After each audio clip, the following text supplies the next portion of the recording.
Thank you, Madam Chairperson.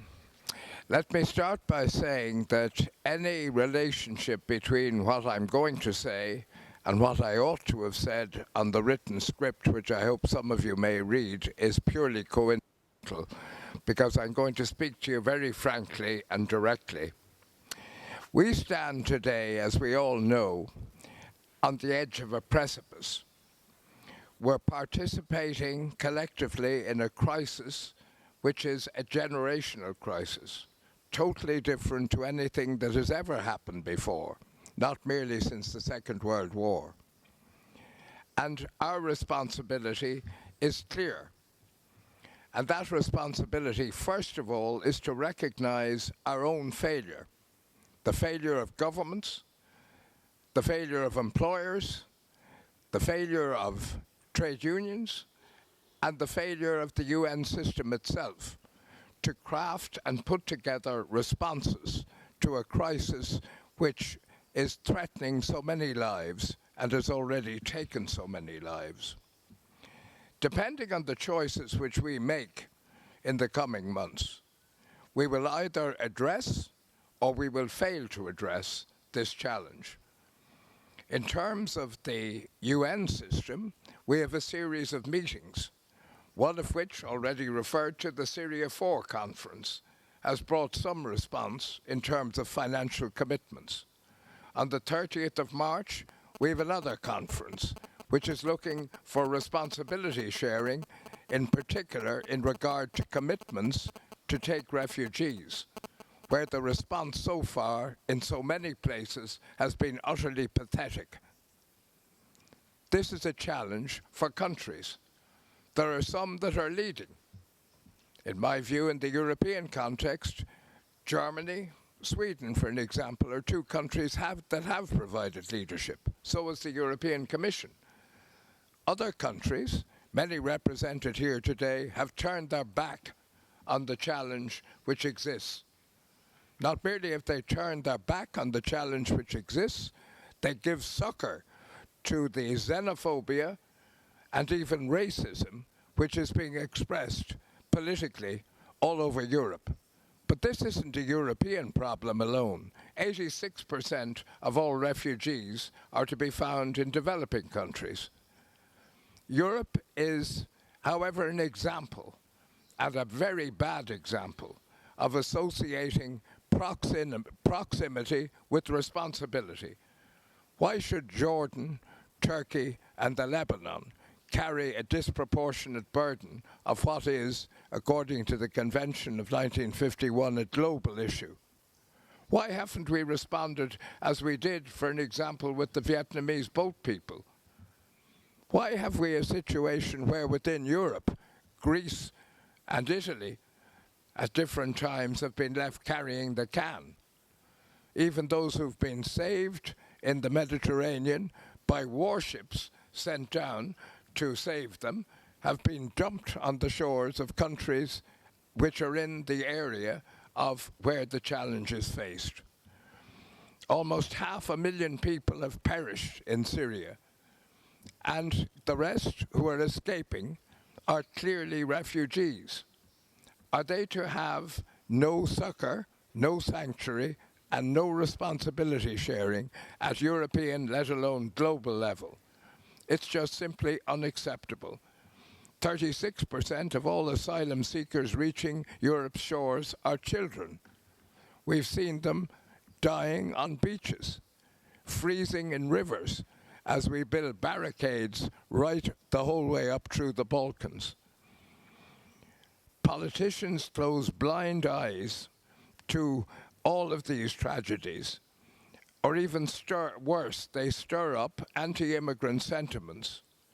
And the voices who should be contesting this are particularly the trade unions and the employers, not just governments. Because if the voice of trade unions and employers is not heard, taking on and contesting this issue, then our situation is lost. And the growth of xenophobic parties of the extreme on either side will leave political devastation in terms of political systems. For far too long, governments have thought that safeguarding their sovereignty is more important than the universal values which were proclaimed after the Second World War. Nowhere is this more evident than in the total failure, having agreed conventions over the years, to actually adopt them. The 1919 Constitution of ILO and everything that it has officially done since has underlined a commitment to the true values of the society that we tried to create, particularly after the Second World War, even though it was 1919 when that constitution was adopted. But since then, what have we done to implement them? How many countries have ratified conventions?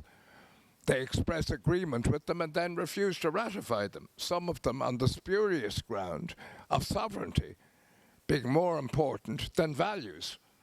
It's not more important, it's less important. We now have an era, a time, where responsibility sharing will be demonstrated or it won't. Within days of today, on the 30th of March, we'll see who stands up and accepts a responsibility to share responsibility.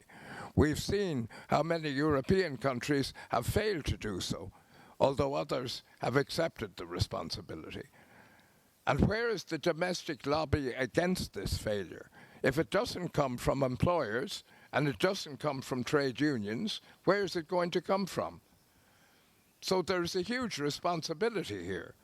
And I understand the schizophrenia of those who react to this by saying, well, our members don't always agree.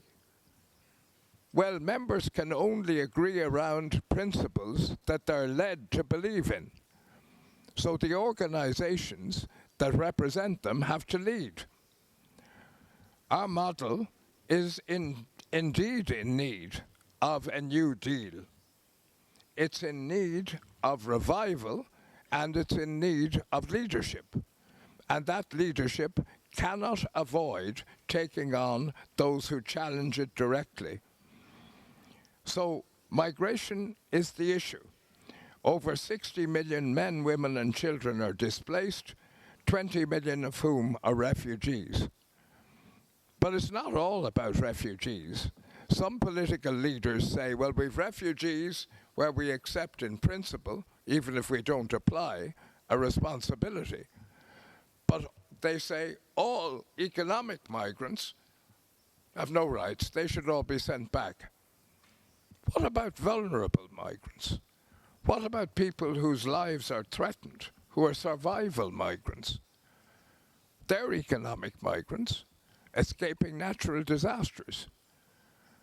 For the simplicity of saying, okay, we're only going to let refugees in, are we not going to fashion a system which allows for also humanitarian responses to major climatic issues that may arise in the future?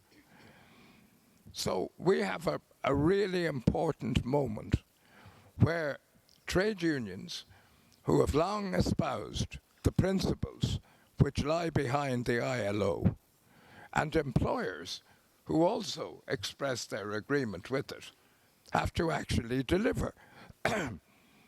Economic growth is created by migration. It has been for centuries. It is not antithetical or contrary to self-interest. The evidence is clear. Employees actually contribute to society, but both migrant employees and native employees do so. We're not going to revert to the nativism of earlier times, where the rejection of migrants became part and parcel of political discourse.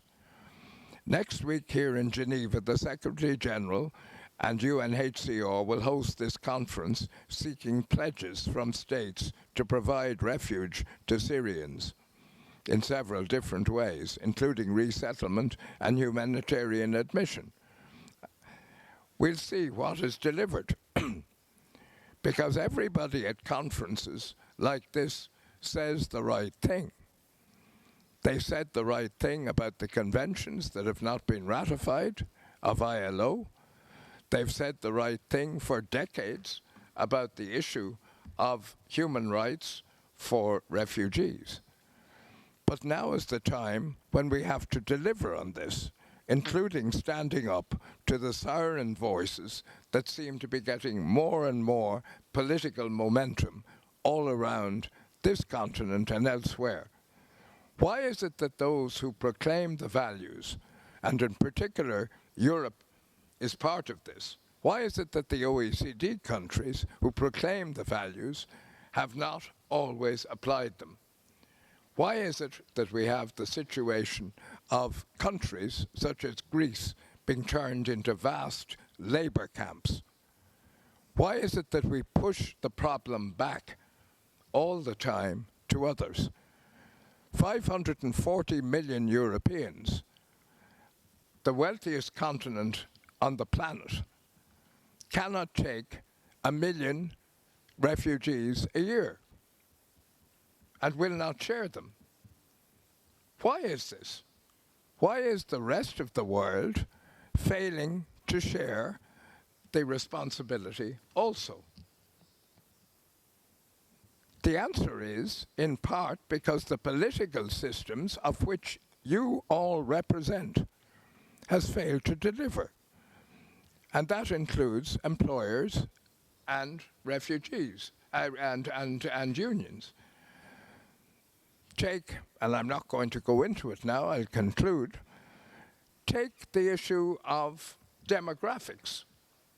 Why is it that the countries with the biggest demographic challenges in Europe, the 10 with the lowest birth rates in Europe, include many of the most negative countries relating to migration? The employers and the unions should both be opposed to policies which are contrary to national interests, even if there is no humanitarian driving force behind them. Where is the responsibility for this if it isn't in this room? It may be easy to say it, and people often say to me, it's easy for you to preach about internationalism. Well, maybe it is, but that's what the responsibility of being elected to offices is really about. Either you do it or you don't, and the proof will be in the pudding this year. The last of these conferences, the 19th of September, should define and develop an international system which will see us into the future. It, together with the other two that I've mentioned, will define whether the world is up to the challenge which so obviously faces us all. So now's a time for real action rather than sweeping things under a carpet and pretending that it is possible to avoid the world into which we are moving without responsibility sharing, without cooperation, and without accepting that sovereignty is not an absolute right.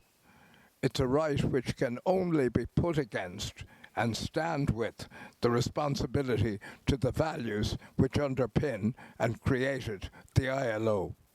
Thank you very much.